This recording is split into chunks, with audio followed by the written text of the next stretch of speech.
Их хурлын гишүүд аливаа хууль санаачлахад бол хуулийн өргөн барьсан огноогоор асуудал шийддэг.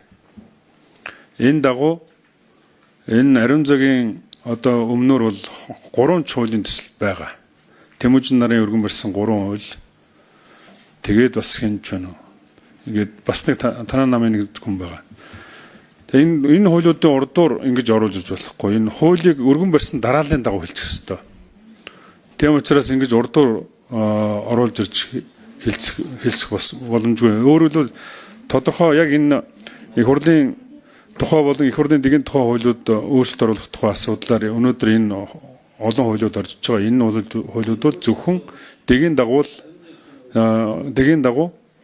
хууль нь өргөн баригдсан огноогоор хэлцэгдэх ёстой. Тийм учраас даргын зөвлөлийн хурлаар энэ хуулийг яг тэр өргөн барьсан дарааллын дагуу одоо тамга газраас оруулж иж тэрнийг одоо хэлцэж шийдвэрлсэн байгаа. Тийм учраас энэ дарааллын дагуу хэлцгийг хүсье. Санал хураалт гормын саналыг дэмжихгүй байна.